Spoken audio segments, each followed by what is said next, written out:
La plupart d'entre nous ont sûrement rêvé de piloter l'un de ces avions de chasse ultramodernes. Les pilotes qui le font chaque jour apprennent à pousser leur appareil à leurs limites afin d'en tirer le maximum de performance.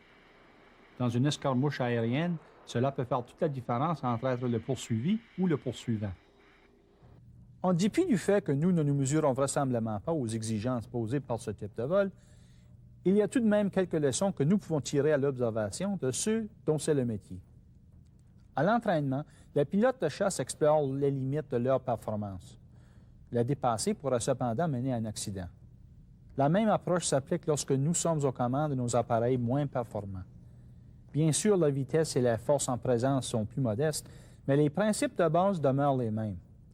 Il est impératif que nous connaissions les limites de l'appareil que nous pilotons, et dans une certaine mesure, c'est quelque chose que nous pouvons faire nous-mêmes. Le manuel de l'utilisateur constitue la source première d'informations sur le modèle piloté. Il décrit la caractéristique et la plage de performance de cet appareil. On y trouvera des informations comme par exemple la vitesse de décollage, la distance requise pour un atterrissage ou encore pour franchir un obstacle de 50 pieds au décollage. Bien sûr, l'information contenue dans le manuel de l'utilisateur fait état du comportement d'un appareil aux mains de pilotes d'essai professionnels. Vous devrez vous assurer que votre niveau d'habileté vous permettra de tirer profit du même modèle à l'intérieur des paramètres définis, et ce, de façon constante. Vous devez également être conscient du fait que chaque appareil réagit différemment au poids de son chargement et par sa distribution dans la carline. Un centre de gravité trop à l'avant ou trop à l'arrière peut rendre un appareil incontrôlable. C'est un aspect de la performance que l'on ne peut certainement pas négliger et l'on devrait à ce titre suivre la directive du constructeur.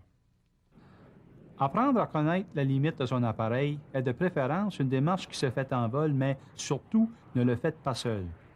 Faites-vous aider par un pilote instructeur qui connaît bien le type d'appareil que vous pilotez. Les éléments à vérifier sont nombreux. Vous devrez, par exemple, explorer la limite de votre appareil lors de virages effectués dans des conditions variées, déterminer la vitesse de décrochage et vous imprégner de la sensation tirée des contrôles au moment où le décrochage est sur le point de se produire. Et bien sûr, il faut savoir quoi faire lorsqu'un décrochage survient. Vous devriez aussi connaître la vitesse optimale de planage de votre appareil en cas d'arrêt en vol du moteur ainsi que le taux de descente subséquent. Cela vous aidera à déterminer la distance au sol que vous allez parcourir et vous permettra de choisir un endroit propice à un atterrissage forcé.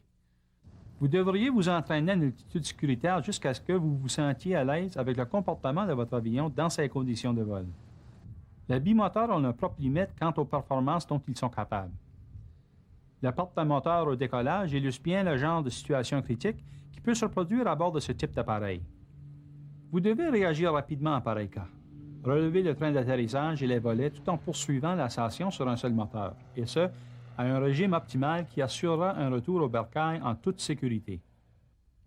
Bien sûr, c'est longtemps avant le décollage qu'il faut poser la question et apprendre à connaître son appareil. Les secondes qui suivent un incident sont souvent trop courtes pour trouver la réponse. Les pilotes de chasse peuvent s'adapter à pratiquement toute la situation grâce à leur entraînement rigoureux.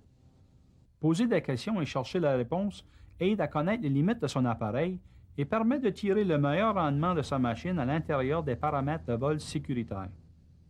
C'est aux pilotes d'essai professionnels qu'incombe la tâche de mesurer les performances optimales en vol de nouveaux appareils mis en marché.